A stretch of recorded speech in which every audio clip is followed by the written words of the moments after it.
नामांकन से पहले जो मोराबादी के ऐतिहासिक मैदान में सभा हुई, हमारे आदरणीय मुख्यमंत्री उत्तराखंड ने भाग लिया।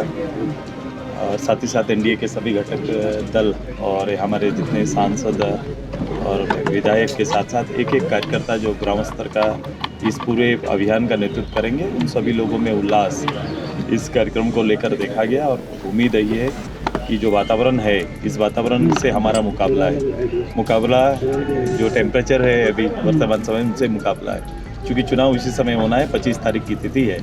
हमारी अपील यही रही इस माध्यम से कि मोदी जी के नेतृत्व में देश में 400 पार की सरकार तो बने, साथ ही साथ वोट का प्रतिशत बढ़ा हो। इसके लिए अधिक से अधिक मतदाता वोट के लिए आए, ये अपील भी हम सब लोगों ने किया है। इस प्रदेश में 400 पार के नारे में हमारा दायित्व है कि हम पिछले बार 11 फूल और 1 फल 12 सीटों पर विजय प्राप्त किया था। जब आंकड़ा बदलेगा तो ये 14 सीट जो हमारा अंतिम लक्ष्य है प्रदेश के अंदर में 14 सीट जीतने का लक्ष्य हमारा है और हम लोग उसकी तैयारी में और उसी का आह्वान को लेकर ये कार्यक्रम चल रहा है। मैं संजय जी को अपनी ओर से बधाई देते हैं जिन्होंने आज दूसरी बार नामांकन किया। उम्मीद है कि राज्य के अंदर जितने भी जगह पर चुनाव होंगे उनसे सबसे बड़ी जीत की और इनके समर्थन में वोट और उसका अनुपात भी बढ़ा रहे। सुप्रीमो सुदेश महतो है, आपने कहा कि टक्कर में कोई नहीं है, बस तापमान से मुकाबला करना है। बिल्कुल, जो सबसे बड़ा ये है, चुनाव तो होंगे लेकिन जो मतदान का प्रतिशत है उसे बड़ा करना भी जरूरी है।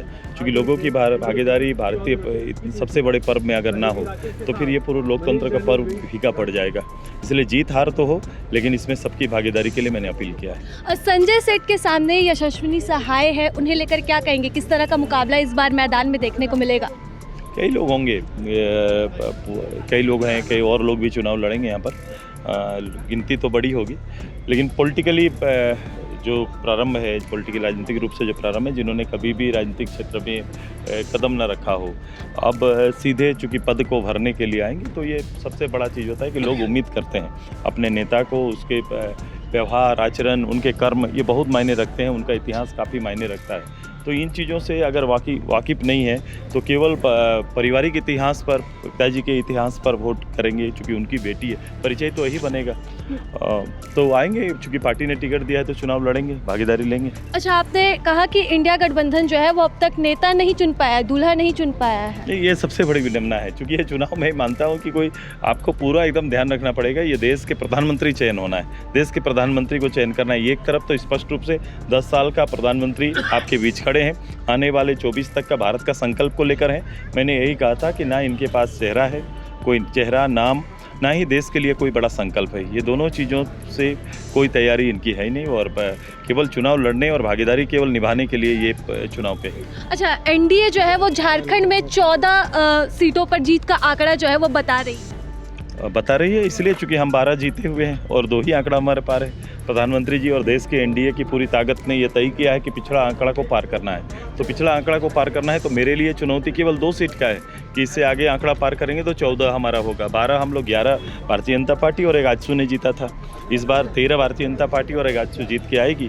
ये आंकड़ा 14 पार करने की तैयारी और एनडीए इसी में काम कर रही है। चलिए, तो 14 का जो आंकड़ा है वो इस बार एनडीए ने पार करने का लक्ष्य रखा है और सीधे तौर पर यहाँ पर आजसू सुप्रीमो सुदेश महतो ने निशाना साधा है यशस्विनी सहाय पर और कई बातें कही हैं।